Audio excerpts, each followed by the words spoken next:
Today is October 25th, 2020, and here's an update on my Vanda cerulean that's probably 90% in full bloom. And as you can see, it's bloomed very beautifully, and the coloration and the tessellation is pretty strong given that we've had a little bit cooler weather recently in the past few weeks. So I think that has brought out the colors pretty well.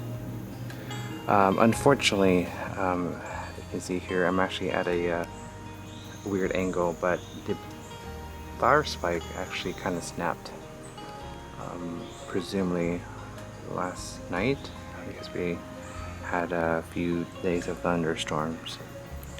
So unfortunately, I don't know how this spike will last, but it might be coming to an end soon, which is kind of a shame given that this is the first time it has bloomed for me.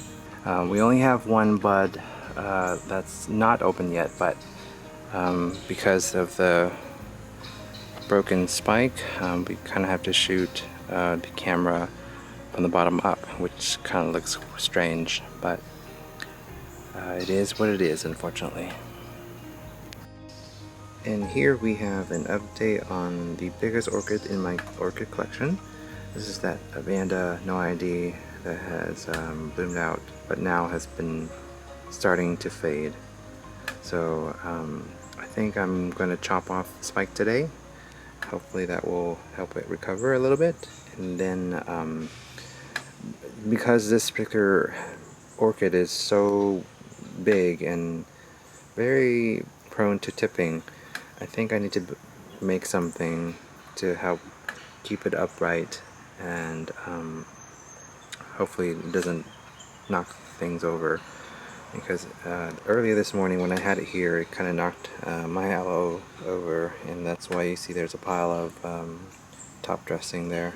But yeah, this is one of my projects this month, is to build something to house this particular Vanda, because it's no longer viable to hang it in the orchid basket anymore. This is one of my Phalaenopsis that's currently in bloom, and it's one of the Phalaenopsis that I have that are sort of red. It's not really red right now. I think that's mostly due to the fact that I've kept it indoor in the past few days, due to a little bit cooler temperature that I'm comfortable of leaving the Phalaenopsis out. So the color is not as vibrant, but when it did bloom outside, it was quite red. I believe this has Cornucervi cellulate in its breeding, so that sort of helps us give us that vibrant reddish color.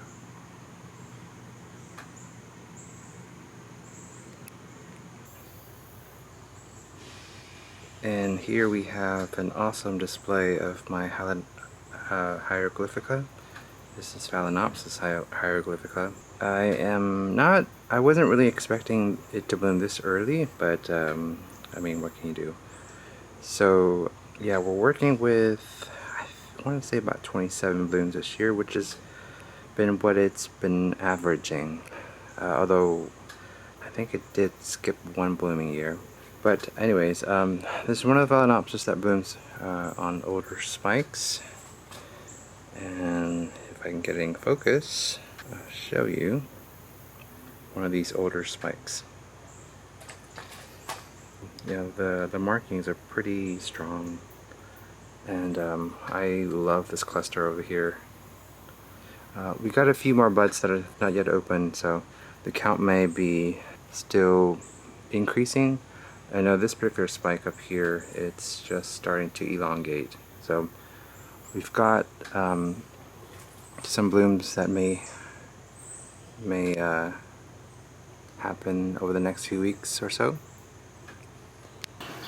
And here's an update on my Phalaenopsis schilleriana, the very, very big one that I have. It is doing pretty well, and it's still working on pushing out this new leaf, which we're approaching winter, so I wouldn't think that it would focus on growing anymore, but it is. In addition to that, we are actually seeing a flower spike in development. I'm very hopeful this year that we will surpass our record from last year.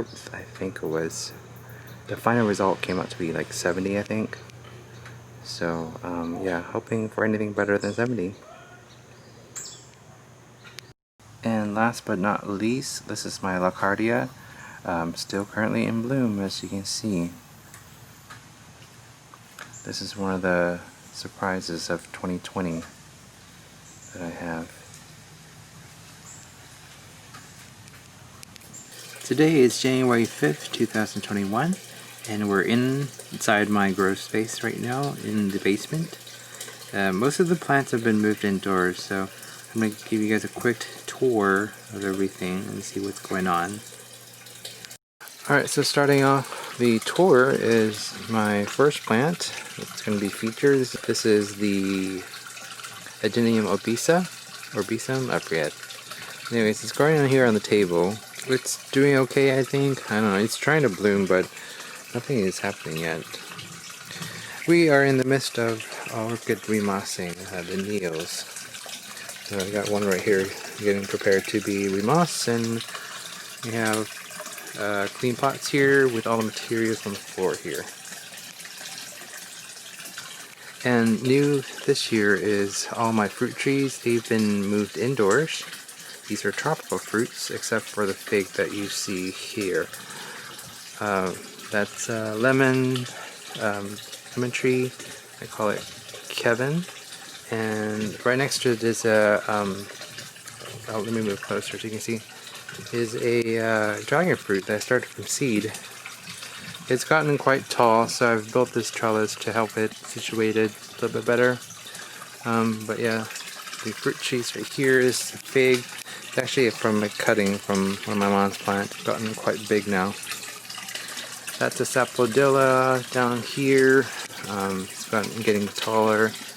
And down here we have the sarasop, which was infested by mites, but since then treated it. It's getting back to growing now. I got a whole bunch of herbs right here that I'm trying to grow, so they don't keep me from going to the store just to buy one or two sprig of things. But yeah, that's what these are. Really sad story. That's the pandan plant that was infested by mealybugs. Again, also been treated and recently repotted. I was told that that particular plant requires a lot of moisture, which I wasn't aware. So I was sparsely watering it, so I'm going to give it more water and hopefully it will bounce right back. This year I got a stock tank pond in the basement, which I know sounds a little bit over the top, but I am American after all. But I have all my neos hung in these racks up here. This particular light is the Spider Farm grow light that's pretty popular on YouTube here. And they do a pretty good job for me. Maybe a bit too much light than the neos require, but overall they're doing well with it. The stock tank is supported by this bog filter that I've built. It's more of a biological filter than anything. I know there's pebbles and stuff in there that can mechanically remove debris, but I'm growing some water spinach up in here to help remove some of the nitrates or nitrites as well. So hopefully that will give us better water quality for the fishies down here. This is one of the hitchhikers that travel with my plants as I was moving many of them inside the house. This is a native frog here. It's a tree frog, I think. Anyways, he's been living in my grow space since I don't know, late October or something. But yeah, he's a welcome resident. Many of my neos are actually in the growth phase of their growth cycle. It's not really natural for them to be in this particular phase right now because we are in the middle of winter. But as you can see here, it's very unlike winter. It's pretty much a tropical climate down here. full of light and humidity, and it's responding to that by putting out a lot of growth, particularly roots. And some of them are actually in bloom right now, which is very, very unusual. This one that you see here is a relatively new one. It's Hongju, if I'm correctly pronouncing that. Apologies if I'm not, but yeah. This particular one is so pretty. It's a flower variety, so it has very showy colors. In addition to that, we have my Rio Kohu. It's currently not in full bloom. It looks like it's working on maybe 2 or maybe just 1 more bloom left. I just want to show this to you guys a little bit before the battery dies on this camera. But this is a flowering variety. I've had maybe a year. As you can see, it's doing pretty well. I've gotten it as a single growth, but as you can see there's 2 fans growing from the sides. And what's special about this is the flowers are small, compact, and very nicely colored. But for whatever reason, you can see here there's quite a bit of anthocyanin or pigmentation, that purpley bit. It's coming up quite strong, and the growth here is almost black, which is kind of cool. So yeah, I just want to show you guys that. No spike ever, but I guess it's doing well. I'm having a little trouble with some of my Neos recently. This particular one got some fluffy scales in there, which I'll have to clean out once I get this one repotted. But despite that fact, it's actually in bloom right now. So I think this is related to the fact that I wasn't really taking care of my Neos for a good stretch, and then it's kind of stressed itself out. So when that happens, I think a lot of plants is prone to infestation like this. So it's not specific to Neos, not specific to orchids. I think it's in general for plants. But I think I'm doing a little bit better. I'm watering them more often. I'm looking after them more closely. So I think after we get this cleaned out and repotted and remossed, I think it will do a lot better. Initially, when I was growing Sadia japonica, I was having a lot of trouble with them just dying off, and I wasn't sure why. I reached out to one of the sellers over in South Korea, where I usually get most of my Neos. He said that they don't like the heat, which I was the impression that they were, so I kind of left them outside during the summer, and I guess that would make sense because they kept dying around that time. Anyways, I'm seemingly having a little bit more luck this time because it's the middle of winter, so they're actually growing, at least most of them. And I think what in the future is I'll just leave them indoors under AC, and then hopefully that will, they'll make it through the summer, and we'll do a lot better during the winter. I'm just going to give you guys a closer look at the root development that I'm having. This is the best I've gotten so far. This is just a variegated Sadia japonica. This was supposed to be a Seigyo Kumaru, but it turns out to just be a regular one, which is fine. This one is a repurchase. It has that modeling speckled leaves. The variety is Shinkiro. Looking pretty good as well.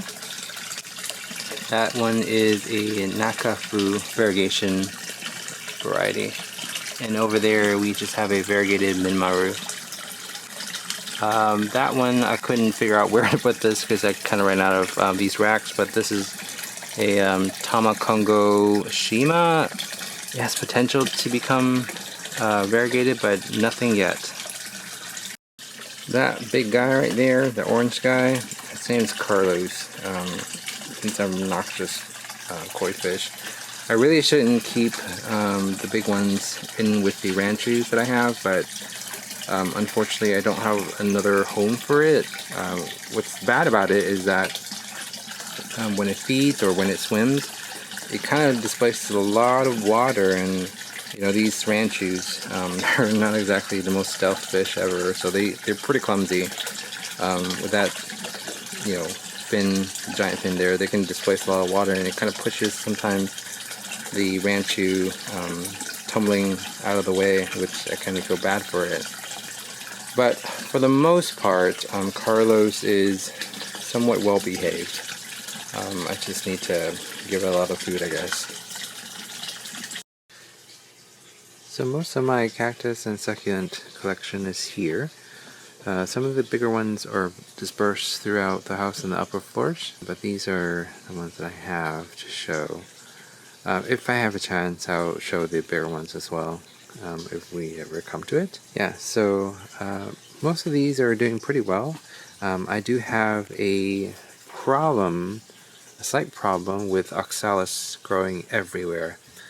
And if you know or experience these, if you let them come to seed and the seed disperse, it kind of gets everywhere. It's pretty much taken over the pot. So I have to spend some time pulling these out, and they're quite hardy. You really have to get the plants and roots and all, because the roots are deep within the pot, and if you don't get those, then they'll shoot right back up. So yeah, it's kind of a laborious chore.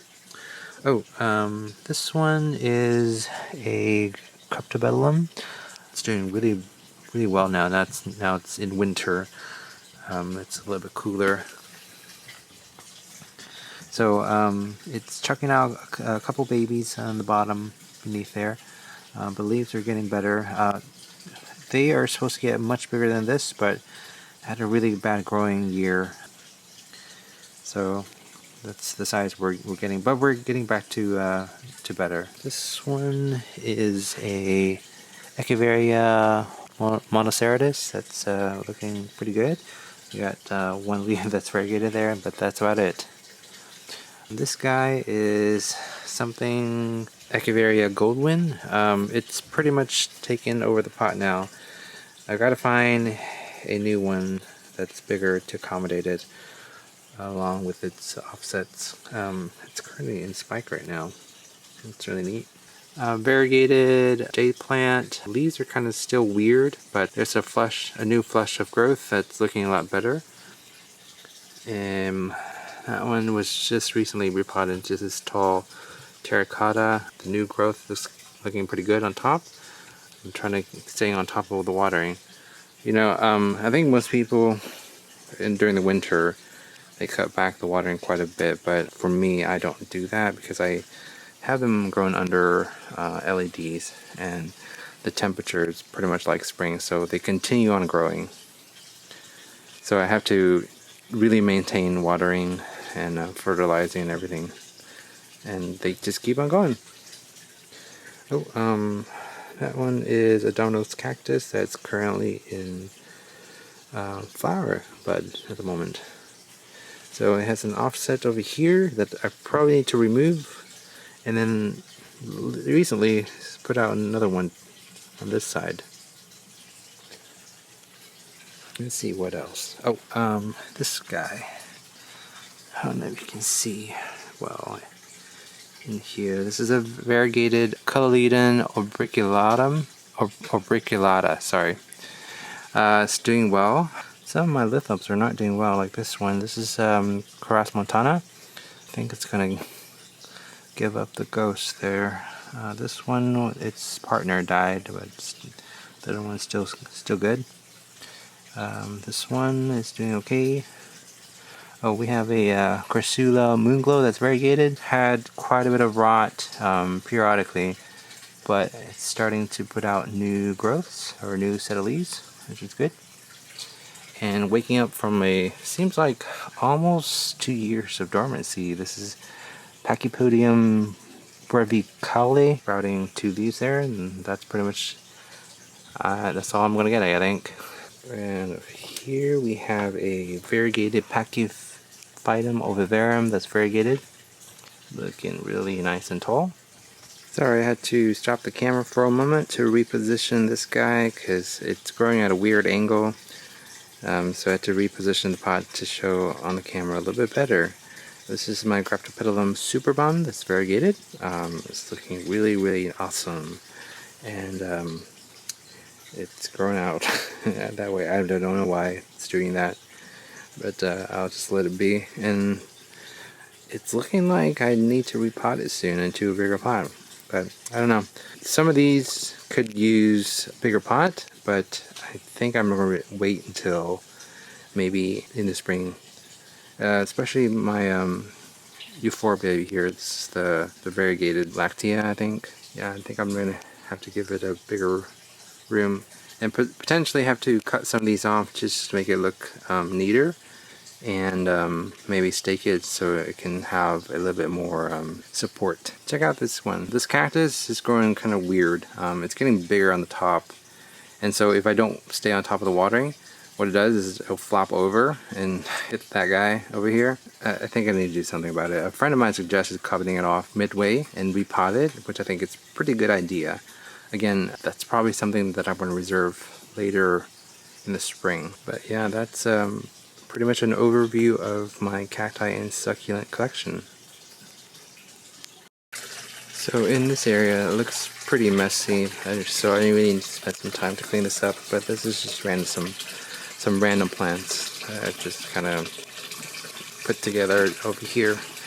Most of these are edibles on the floor. For example, it's basil, some mint, some sort of mint over there too, cilantro. And the name of this plant I don't know, but the vine, it's growing out of control now. It's growing everywhere. But the leaves of it, if you mash it up, pour some water in there, it will congeal. So it's like a gelatin plant or something. I don't know the name of it, but yeah, it's really neat. But what I really want to show over here is my Phalaenopsis schilleriana, the big one. It has given me 2 spikes this year. I don't think the count is as good as last year. I don't know if it's even barely 30 buds, but I'll do a count later. I'm sort of thinking about moving them along with the other hanging plants over here, including my hieroglyphica, various vandas, and all sorts of hanging orchids. The reason why I want to move this out here, because it's really under very, very strong light. These are the Viper units, which the orchids don't really need, but if it's vegetative plants for edible stuff, they do. So I was thinking moving these guys to another area where most of my Phalaenopsis are. And let me go over there so you can guys see. So the area that I would like to move my hanging orchids is this corner. It's kind of dim right now, so I'm thinking about getting another light fixture over here. But yeah, we're in the space where most of the Phalaenopsis live. And for the most part, I don't really have anything specific to mention about them, except they are probably in need of repotting, because some of them are infested with mealybugs and scales and all kinds of bad stuff. So they can probably use a cleanup in addition to a repotting. And in this other corner, opposite of where I plan to keep my hanging orchids, is this miniature banana.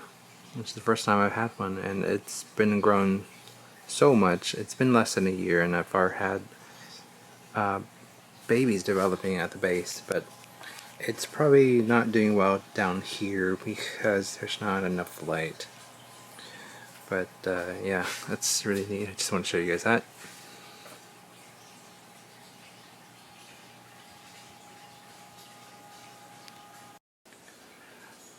So this is one of the problems I have developed with my Cattleyas. As you can see here, it's been covered in scales, and some of them are really, really bad. But I'm trying to abstain from doing anything drastic at the moment because I'm waiting for some pots delivered to me so I can do a cleanup and then go ahead and dump out all the old media and repot them into fresh media. That way, if there's anything that lives in the old media, you can get rid of that too.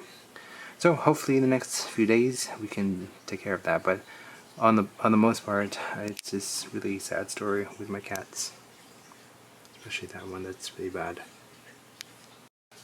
Some successes with my catasetums. This is the red carp piara. I forgot the name of it, but it's been a long time since I've seen it in bloom, and it's bloomed out pretty nicely. In addition, this is my Millennium Magic Witchcraft. Again, I haven't seen it in bloom for a while now, but I'm kind of glad it did. It's coloring up some of the buds in the last few days now, so it's looking pretty nice. I'm going to show you guys a couple blooms that are developing at the moment. This is, I think it's BLC or BC Greenbird, and it has quite a few blooms, two which are kind of faded already. Yeah, they're pretty neat. They're kind of grown under my papaya plants. These papayas that I have a total of 4 of them. This is just one of them, and the other one is there. But yeah, these were started from a compost bin from fruit that I bought at the grocery store, and the seeds that were thrown out with that scrap was had sprouted, and so I just kept them for fun. This is a no ID Pybent phalaenopsis, originally labeled as Michaelitzii, but pretty sure it's not because of all the markings on there. Currently it's in bloom with 3, I think, buds. The other one is right behind the leaf that's damaged on the camera there. This guy was actually in bloom for a while, and I hadn't noticed it because the bloom is stealthily tucked underneath the leaves. So let me pull it up to you guys so you can see it. Right there. It's pretty nice, isn't it? The markings are pretty strong. So I really like that. And I don't know what the tag is for this one. Oh, there it is. Hold on, let me put this down a second. So, Phalaenopsis KS Super Zebra. The clonal name is Yuan Shen. And in addition to that bloom, it looks like we have another one in development. Yeah, there you are. It developed a basil keiki sometime over the summer, so that's neat. This is the DTPS Purple Martin, or Phalaenopsis Purple Martin, however you want to call it. Again, always 2 blooms, never more, never less. It's always in bloom. So, a surprising success story is this particular guy. This is the one of the project plants from a Facebook group that I used to belong to. This is a dendrobium. This is the only dendrobium that I've had that's done really well for me. It's a hybrid. The tag is Dendrobium normanbiensis crossed with Polysema. And it has multiple spikes developing on old canes. These are the first 2 that bloomed out. We have another one over here, and then another one that's coming up. So in the middle of that, there are a few growths that's developing as well. So it's a pretty good, reliable plant. My Phalaenopsis collection looks really tattered and kind of sad. There's nothing too major to report on them, but I will say that well, some of them are in spike at the moment. So whenever that happens, whenever they bloom out, I'll give you guys an update on those. But I'm trying to keep this as short as possible by combining everything together to make a little bit longer video. But then that covers most of my plant collection. So until next time, I don't know when the next update is going to be, since the hospital has been quite busy lately, so I don't want to make any promises. But until next time, I'll see you guys later. Stay safe. Bye.